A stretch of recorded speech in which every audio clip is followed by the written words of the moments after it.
कि जब जब हो यह धर्म की हानि और बाढ़े आंसू रहे अधम अभिमानी कि तब तब प्रभु इधरी मनुज शरीरा और ही कृपा निधि सज्जन पीरा।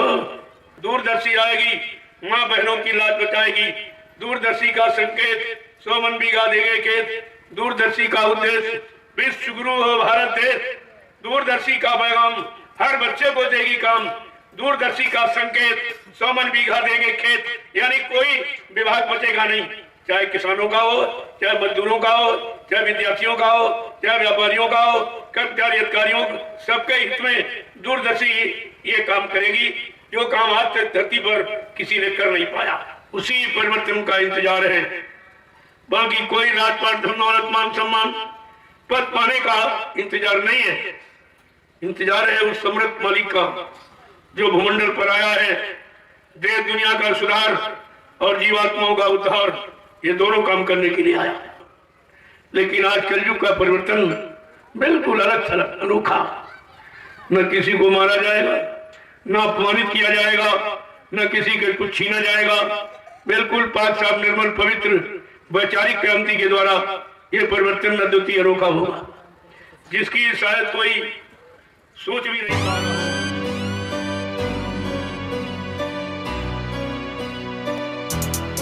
Agera Beats.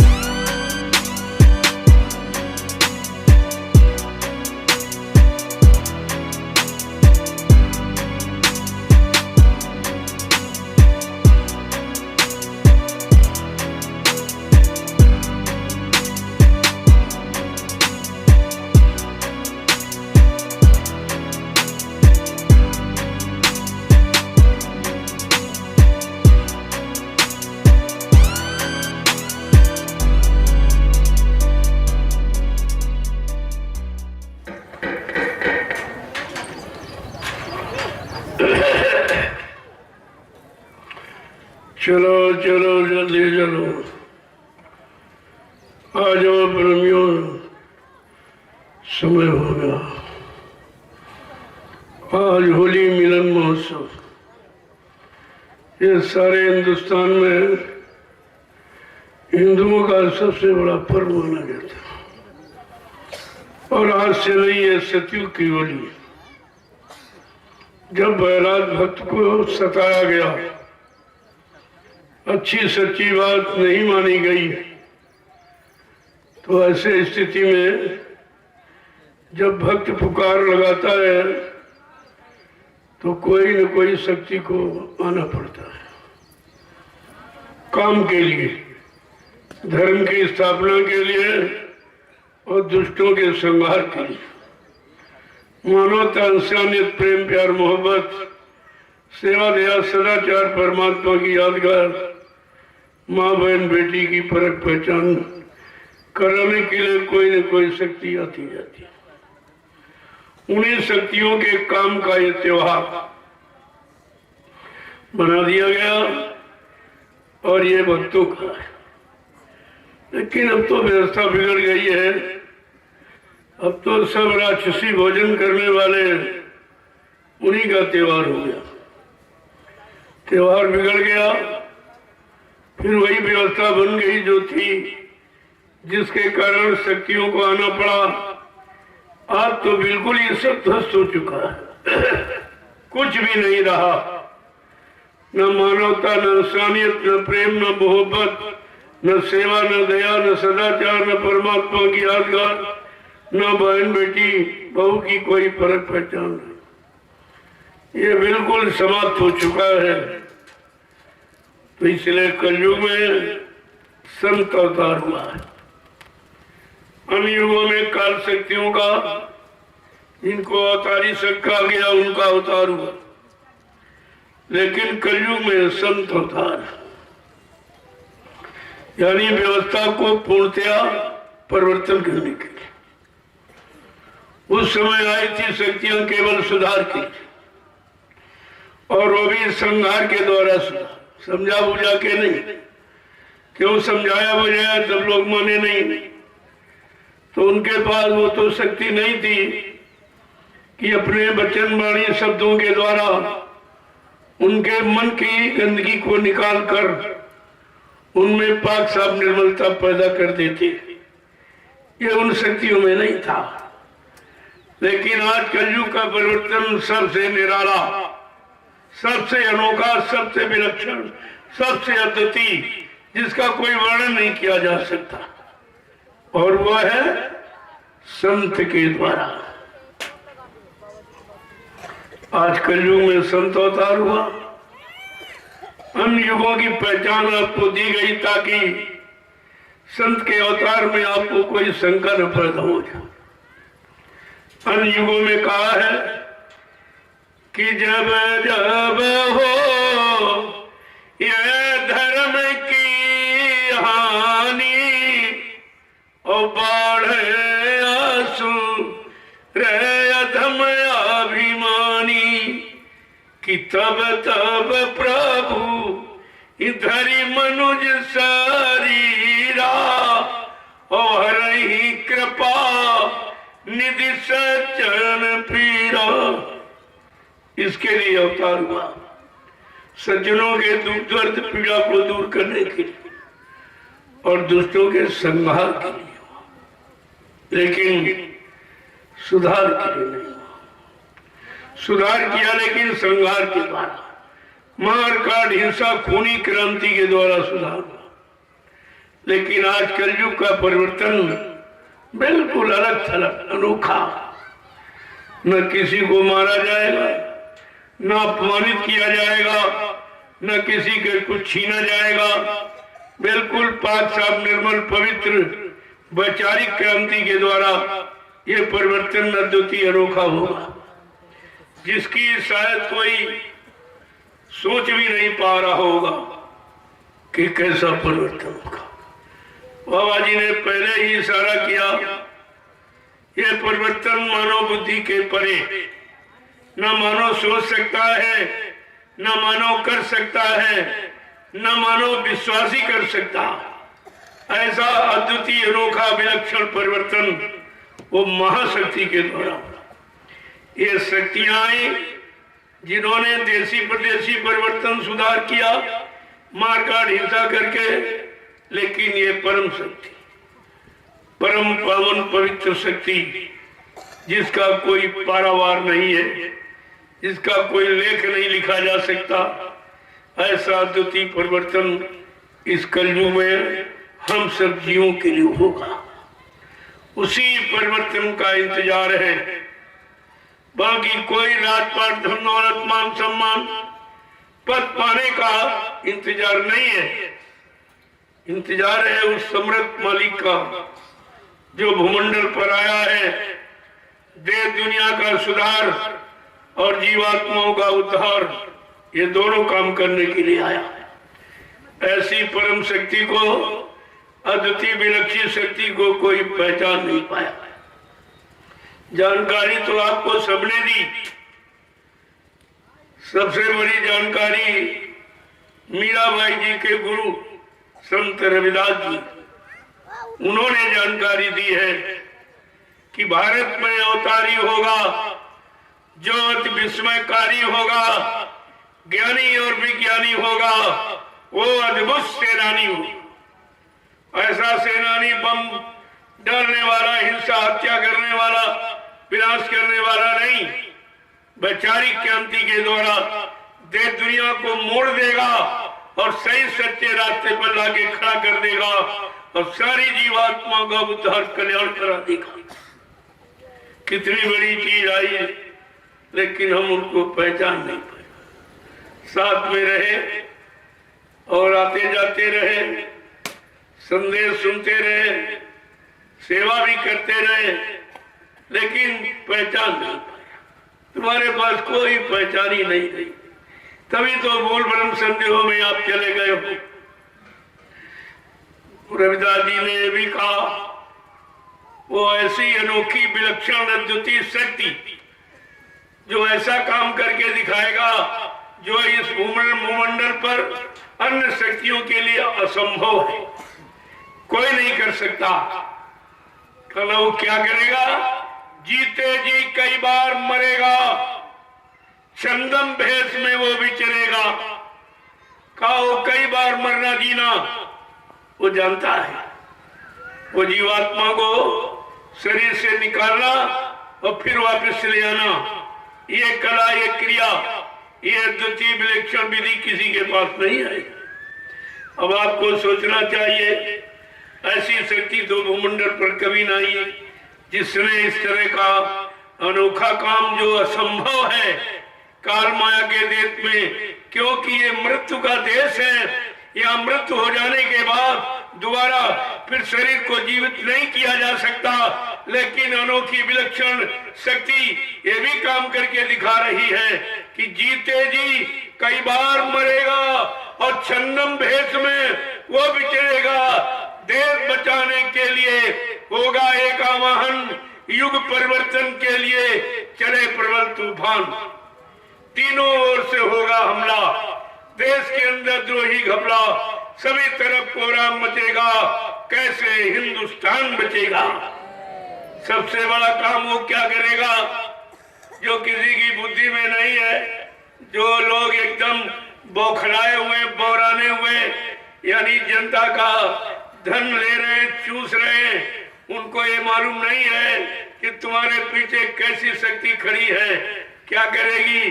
का नेता, मंत्री और अधिकारी, इनको अब जान बचाना होगा भारी। ये छोड़ सब मैदान भगेंगे, अपने अपने घरों में छिपेंगे, लेकिन वो समरस शक्ति क्या करेगी? ढूंढ ढूंढ कर बदला लेगा, सब हिसाब चुकता कर देगा। जिसने भारत मां सताई, जिसने इसकी करी लुटाई, और धरती माँ की जय बोली जा रही है, लेकिन उसको सताया कितना जा रहा। उस पर पलने वाले जीवों की निर्मम निर्दोष बेगुनाह हत्याएं की जा रही हैं। क्या धरती माँ को खुशी होगी? किसी माँ के गोदी का लाल अगर मार दिया जाए, यानी उसकी हत्या कर दी जाए, क्या माँ को खुशहाली होगी? इतना भी ये भूल गए, जिस धरती माता की जय जयकार करते हो, उसी धरती माँ पर पलने वाले, उसकी गोद में पलने वाले जीव जो बेचारे बेगुनाह हैं, कोई कुछ यानी नुकसान नहीं करते, कोई किसी तरह की हानि नहीं करते, लेकिन आज उनको निर्दोष मारा काटा सताया जा रहा। उनका मुर्दा मांस सब जीवों को खिलाया जा रहा, और खा करके ये सब पशु प्रवृत्ति में आ गए हैं और पशु जीवन व्यतीत कर रहे हैं और पशुओं जैसे भोगों के कर्म में लिप्त हो गए। ये आपको सब समझना चाहिए। आखिरकार उन्होंने ऐसा क्यों लिखा? आज नहीं, सैकड़ों साल पहले आए, तब ये अनुभव अपनी दिव्य दृष्टि के द्वारा देखकर भूत भविष्य वर्तमान को, तब उन्होंने ये लिखा कि आगे ऐसा समय आएगा, ऐसी महाशक्ति जो भूमंडल पर कभी आई नहीं, यानी स्वतः वो मालिक जो सबका सर्वेश्वर है, सबका अनामी महाप्रभु है, वो स्वतः मानव चोला धारण करके आएगा। क्योंकि कलयुग के जीवों ने गुरु को, संतों को, सदगुरुओं को भुला दिया, उनकी शिक्षाओं को भुला दिया, उनके नियम नीति सबको यानी खराब कर दिया, तो मालिक को खुद आना पड़ा है। जब मालिक आया है तो उसको किसी से सलाह लेने की क्या जरूरत है? वो परिवर्तन अपनी इच्छा से, परिवर्तन का आधार है दूरदर्शी। दूरदर्शी के द्वारा एक अनोखा दिव्य अलौकिक परिवर्तन जो मानव के बुद्धि में नहीं है, ना कोई सोच सकता, ना कोई कर सकता, ऐसा परिवर्तन दूरदर्शी के द्वारा होगा। इसलिए दूरदर्शी के सिद्धांतों को पहले बता दिया गया कि ताकि लोगों के दिल दिमाग में शंका ना हो कि बाबा जी की दूरदर्शी आएगी तो कौन सा काम करेगी हमारे सबके हित में, यानी और लाभ देने वाले कौन से काम करेंगे। तो पहले आपको बता दिया दूरदर्शी आएगी, माँ बहनों की लाज बचाएगी। दूरदर्शी का संकेत 100 मन बीघा देंगे खेत, दूरदर्शी का उद्देश्य विश्व गुरु हो भारत देश। दूरदर्शी का पैगाम हर बच्चे को देगी काम। दूरदर्शी का संकेत 100 मन बीघा देंगे खेत, यानी कोई विभाग बचेगा नहीं, चाहे किसानों का हो, चाहे मजदूरों का हो, चाहे विद्यार्थियों का हो, चाहे व्यापारियों का हो, कर्मचारी अधिकारियों, सबके हित में दूरदर्शी ये काम करेगी जो काम आज तक धरती पर किसी ने कर नहीं पाया। इसलिए दूरदर्शी विचारधारा को समझने की कोशिश करें। दूरदर्शी ही भारत का सच्चा संविधान है जो सुख देने वाला। जब दूरदर्शी लागू हो जाएगी तो आपकी समझ में आ जाएगा कि यही भारत का सच्चा संविधान जो सबकी खुशहाली और सबके काम का और सबके लाभ का, सबकी उन्नति का है। ये तब लोगों की समझ में आएगा। इसलिए अब कुछ होने वाला नहीं, अब वो होने वाला है जो किसी के दिल दिमाग में नहीं। यही आप देख लीजिए, कोरोना जैसी बीमारी किसी के दिमाग में नहीं थी, कोई नहीं जानता था ये कौन सी बीमारी क्या, और आज भी कोई नहीं जानता। क्यों? ये प्राकृतिक प्रकोप जो प्रकृति को आपने नाराज कर दिया, हिंसा, मारकाट, अशुद्ध खान पान, ये चोरी डकैती, कत्ल, बलात्कार, ये छल कपट, बेईमानी, छीना झपटी, ये करके आपने कुदरत को नाराज कर दिया है। अब ये कुदरत ने एक छोटा सा चुटकुला छेड़ा जिसमें सारा विश्व था। अभी तो कुछ नहीं। बाबा जी ने पहले कहा, अगर तुम शाकाहारी न हुए, जो तुम्हारा सच्चा भोजन जो परमात्मा खुदा ने बनाया, अगर उस भोजन को आपने खाना शुरू नहीं किया तो बीमारी को इतनी बीमारियां बढ़ जाएंगी कि डॉक्टर वैद्य हकीमों को दवा ढूंढने नहीं मिलेगी, दवा नहीं कोई बना पाएगा। इसलिए शाकाहार पर कितना जोर दिया गया, कितना प्रचार कराया गया। 18 वर्ष बाबा जी ने पूरे हिंदुस्तान में शाकाहार का प्रचार कराया और आज भी मैं शाकाहार का ही प्रचार करता हूँ। उसी आहार को तुम्हारे विचारों, शुद्ध विचारों को लाने के लिए, शुद्ध विचारों में तुम्हें खड़ा करने के लिए शाकाहार का प्रचार हो रहा। क्यों? जैसा करो आहार वैसे बने विचार, जैसा खाओ अन्न वैसा बने तन मन, जैसा पीवो पानी वैसी हो बेबानी। हमारे धार्मिक देश मजहबी मुल्क के लिए ये सिद्धांत लागू। जब सिद्धांतों को, कानूनों को भूल जाओगे, चाहे वो प्रकृति के द्वारा हो चाहे इंसानों के द्वारा हो, जब इंसान सिद्धांतों को भूल जाता है तो तरह तरह की सजा दी जाती। यहाँ भी माफी नहीं है। और उधर जब प्रकृति के प्रतिकूल आप कार्य करोगे तो प्रकृति सजा सुना देगी, जिसको संत महात्मा पहले ही बता देते। बाबा जी ने कितने पहले आपको बचने बचाने के लिए इशारा किया कि प्रकृति नाराज हो चुकी है, अब वो कुछ करना चाहती, प्रगति का काम तुम्हारे हित में नहीं होगा। इसलिए हमारी प्रार्थना स्वीकार करें।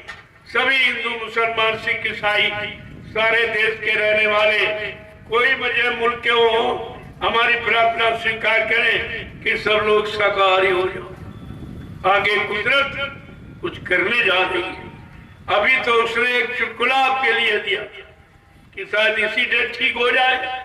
नहीं, अगर शाकाहारी न हुए तो कुदरत के पास ऐसी जानलेवा बीमारियां हैं कि पल घड़ी मिनट नहीं लगेंगे, गांव के गांव, शहर के शहर, मुल्क के मुल्क साफ हो जाएंगे।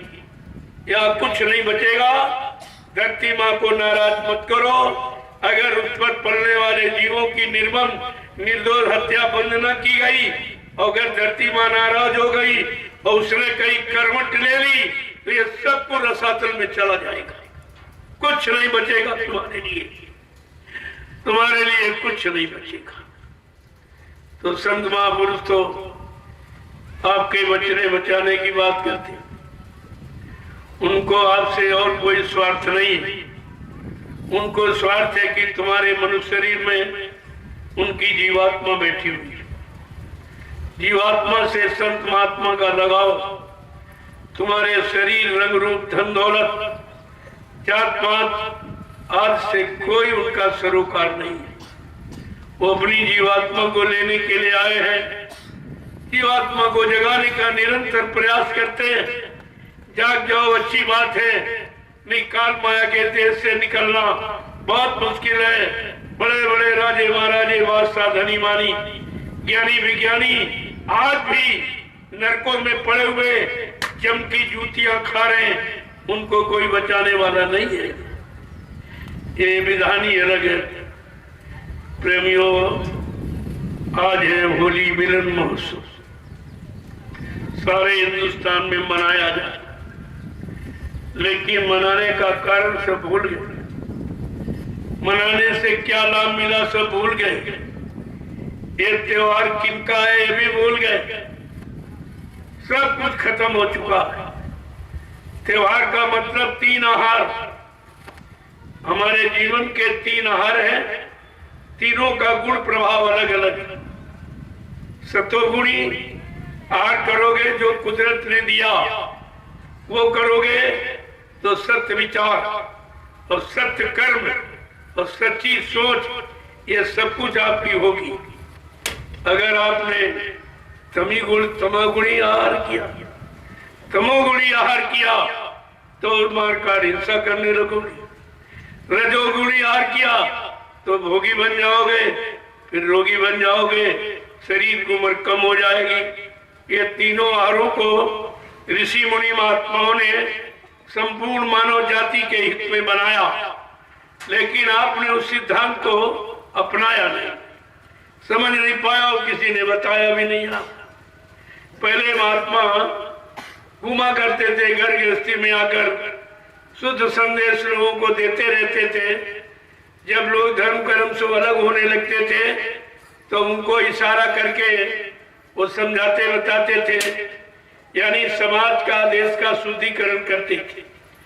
लेकिन आज वो तो महात्माएं नहीं, केवल भेदधारी रह गई, काम के जानकार नहीं है, उनको सत्य की जानकारी नहीं, मर्यादा की जानकारी नहीं, प्रेम प्यार मोहब्बत सेवा दया सदाचार परमात्मा की जानकारी नहीं, माँ बहन बेटी परख पहचान की जानकारी नहीं है।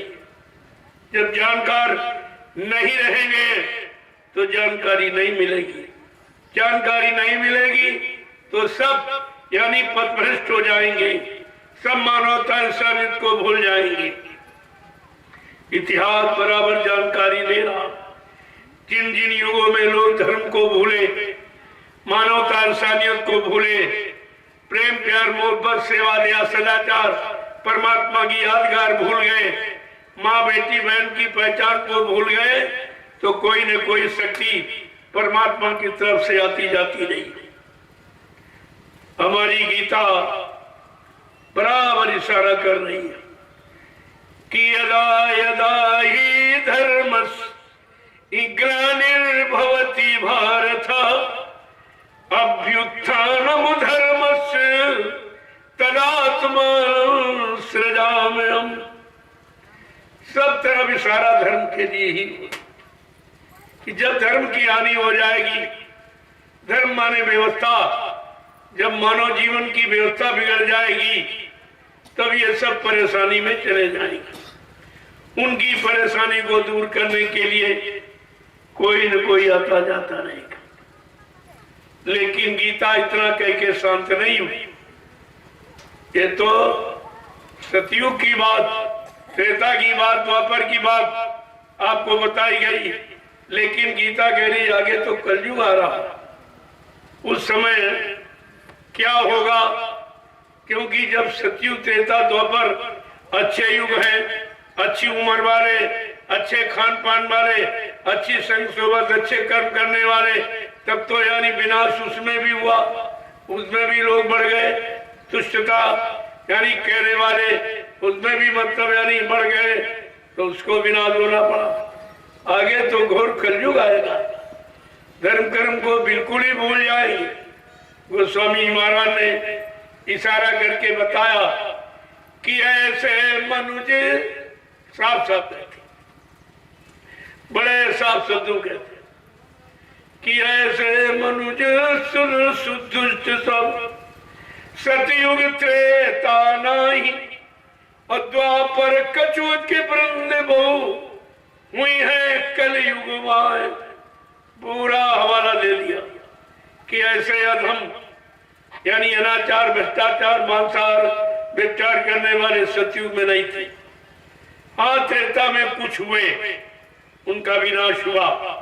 द्वापर में और ज्यादा हो गए और बड़ा विनाश महाभारत हो गया।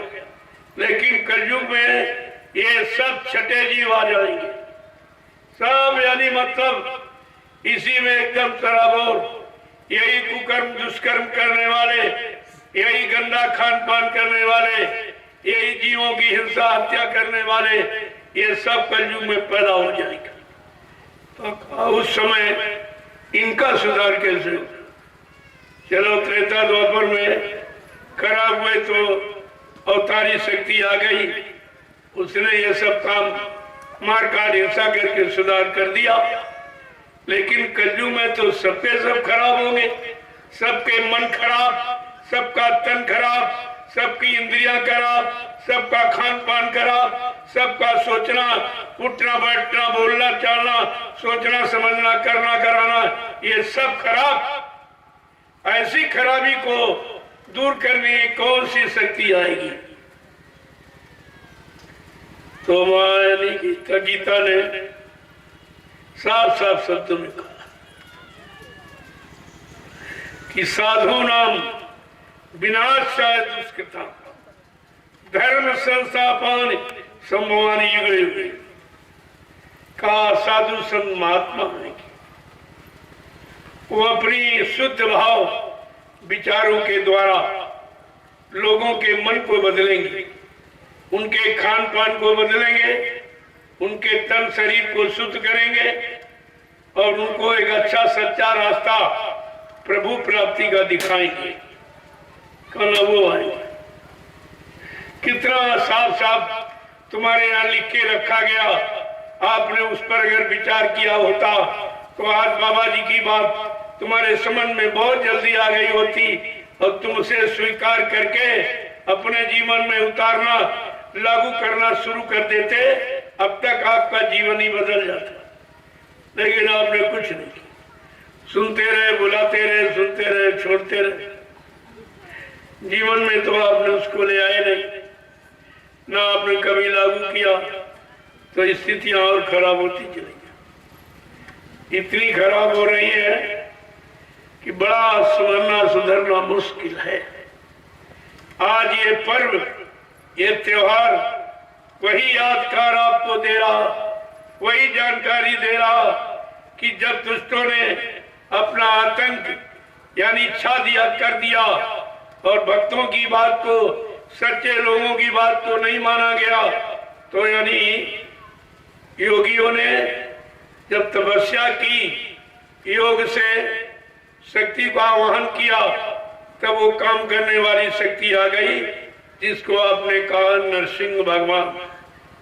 ये अवतार 10 अवतार आपके यहाँ हुए, कक्ष मक्ष 12 नरसिंह, 52 परशुराम, भगवान राम, भगवान कृष्ण, मोहम्मद साहब, ये 10 अवतार आपके 10। लेकिन ये कहा 10 अवतार काल के जानो, तुम इनसे अब कहो किनारा, तुम इनसे किनारा कर लिया। तुम्हारा काम, तुम्हारी जीवात्मा काम ये काल शक्तियों से नहीं होगा। तुम्हारे लिए दया शक्ति आएगी जो दया का भंडार लेके आएगी, सबको दया के भंडार से सराबोर कर देगी। तुम अगर उनकी दया को रख सकना तो संभाल के रखना, तो तुम्हारा काम हो जाएगा। लेकिन आपको दिया गया, लुटाया गया, देने मतलब कोई पैसे से सामान से नहीं, लुटाया गया, लेकिन आपने उसको संभाल के रख नहीं पाया और सब के सब बोल गए, किसी के दिल दिमाग पे बात नहीं रही। और ये काल शक्तियों ने फिर अपना घेरा डाल दिया, तरह तरह के। काल गुरु का भी रूप बना था, काल सदगुरु को भी, यानी मतलब अपने को कह रहा था कि ताकि लोग भ्रमित हो जाएं सदगुरु का नाम सुन के, संत का नाम सुन के, लेकिन नाम नहीं, काम चाहिए। आप उनके काम की पहचान करो तब मानना, ऐसे नहीं। ऐसे कोई पंचभौतिक शरीर सदगुरु नहीं हो सकता। वो पंचभौतिक शरीर होते हुए भी उस शरीर से अलग होता है और वो जीवात्माओं के लिए मानव चोला धारण करता है, क्योंकि हमारी आपकी जीवात्मा अब की बार मनुष्य शरीर में आई हुई, लेकिन वो काम का होता है, नाम का नहीं। इसीलिए बाबा जी ने पहले इशारा कहा कि जब कोई अपने को सदगुरु कहने लगे तो तुम उसके सामने खड़े होना और जय गुरुदेव नाम 3 बार बोलना, वो आंख से आंख नहीं मिलाएगा। वो काल की पहचान है। कभी भी काल का जीव दयाल के भक्तों की तरफ एकटक होकर नहीं देख पाता है। उसको डर लगता है, इस शक्ति से उसको भयभीत होना पड़ता है कि ये जीव दयाल का है, मेरा नहीं है, इसलिए मेरे बस की बात नहीं कि मैं इससे आंख मिला के देख सकूं। ये सब पहचान आपको कितनी बताई गई, लेकिन तुम्हारी समझ में कुछ नहीं आया। कहा कि गुरु कौन है? कहा गुरु वही जो शब्द स्नेही, शब्द बिना दूसर नहीं सही, सच्चा सदगुरु वही जिसके पास नाम की शब्द की कमाई। एक काल की कमाई, रुपया पैसा धन दौलत जमीन जायदाद नहीं, उसके पास नाम की कमाई है। वो नाम की कमाई के द्वारा यानी करोड़ों जीवों का काम कर सकता। अगर जीव उनकी रहनी गहनी में आ जाए, उनके सिद्धांत वचनों को मान ले, तो ये करोड़ों का काम कर देगा। ये सब पहचान आपको दी, लेकिन आपने तो कोई पहचान समझी नहीं और भूल भ्रम में चले गए और काल के जीवों ने आपको घेर लिया। कोई सदगुरु लिख रहा, कोई संत लिख रहा, और तुम ये नहीं जानते हो ये कोई लिखावट बनावट सजावट का काम है या कोई डिग्री डिप्लोमा, कोई कॉलेज यूनिवर्सिटियां सदगुरु का, संत का, गुरु का बांटती है। अरे जरा सोचो समझो और विचारो। परमात्मा ने आपको मानव बुद्धि दी है केवल निरख परख पहचान के लिए, आपने उसका भी प्रयोग नहीं किया। इसलिए कलयुग में संत अवतार है, संत अवतार, लेकिन जो प्रकट होगा, अवतार अलग बात, प्रकट होना अलग। कहा जो प्रकट होते यानी अपनी इच्छा से आते काम करने के लिए और अपना काम पूरा करके अपनी इच्छा से जाती, उनको कहते दयाल प्रकट होता। वो प्रकट होते, जब चाहे तब प्रकट हो जाए, जब चाहे तब लुप्त हो जाए। आप उनके प्रकट होना और लुप्त होना, ये लीला, ये क्रिया को आप नहीं समझ सकते हो। किस लिए प्रकट होते, किस लिए बीच में लुप्त हो जाते। अगर इसी को जान जाते तो अपने समर्थ मालिक में आपको अविश्वास नहीं होता और ये नहीं कहते कि गुरु चला गया। अरे वो चला गया, उसका काम कौन करेगा? आज तक किसी ने इस काम की आवाज ही नहीं लगाई। जानकारी नहीं थी तो करने की बात तो छोड़ दी थी, उनसे कैसे काम हो जाएगा? आपको इस पर विचार करना चाहिए। संत अवतार जब जब है जग में लिया, जीव को पार जाने का अवसर मिला। संत अवतार जग में जब जब लिया, जीव को पार जाने का अवसर मिला। देखिए कितनी बड़ी बात महापुरुष, संतों ने अवतार लिया है, इनको किसी ने भेजा नहीं है, न यहां से कोई इनको भगा सकता। अपनी इच्छा से आए और काम करके अपनी इच्छा से ही जाएंगे, ऐसे बीच में जाने वाले नहीं है। और आए किस लिए है? दया कर संत और सतगुरु धरा पर जब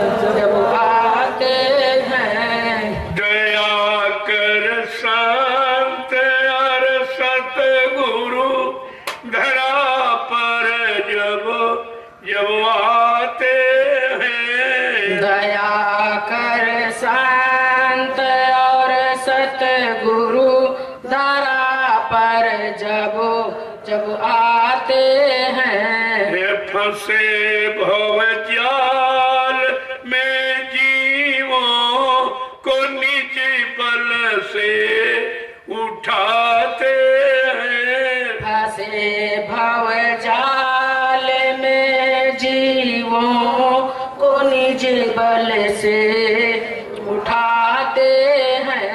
ये फंसे भव जाल में जीवों को निज बल से उठाते हैं। फंसे भव जाल में जीवों को निज बल से उठाते हैं। ये सुना सत्संग की महिमा पता घर का बताते हैं। सत्संग की महिमा पता घर का बताते हैं। ये सुना सत्संग की महिमा पता घर का बताते हैं। सुना सत्संग की महिमा पता घर का बताते हैं। ये दया कर संत और सतगुरु धरा पर जब जब आते हैं। दया कर संत और सतगुरु धरा पर जब जब आते हैं। ये फंसे भव जाल में जीवों को निज बल से उठाते हैं। फंसे भव जाल में जीवों को निज बल से उठाते हैं। है ते नाम की युक्ति प्रभु के पास जाने की। है देते नाम की युक्ति प्रभु के पास जाने की। है ते नाम की युक्ति प्रभु के पास जाने की। है देते नाम की युक्ति प्रभु के पास जाने की। ये प्याला नाम के रस का जिसे छक छक पिलाते हैं। ये प्याला नाम के रस का जिसे छक छक पिलाते हैं। ये दया कर शांत और सतगुरु धरा पर जब जब आते हैं। दया कर संत और सतगुरु धरा पर जब जब आते हैं। ये फंसे भव जाल में जीवों को निज बल से उठाते हैं। फंसे भव जाल में जीवों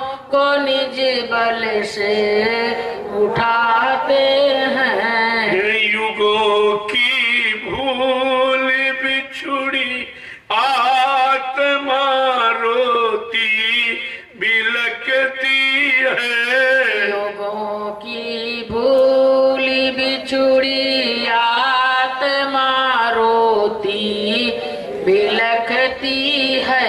ये युगों की भूल भटकी आत्मा रोती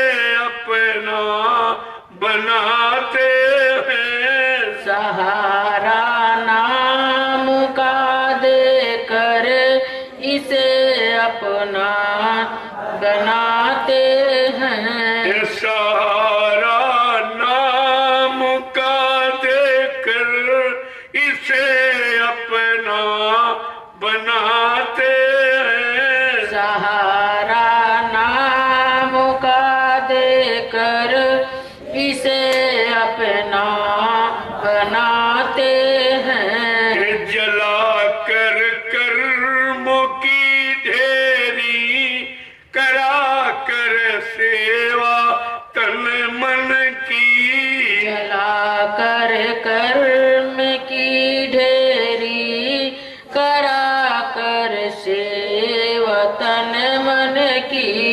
ये कर्मों की रिहाई का जिसे जरिया बताते हैं। कर्मों की रिहाई का जिसे जरिया बताते हैं। दया कर संत और सतगुरु धरा पर जब आते हैं। दया कर संत और सतगुरु धरा पर जब आते हैं। ये फंसे भव जाल में जीवों को निज बल से उठाते हैं। फंसे भव जाल में जीवों को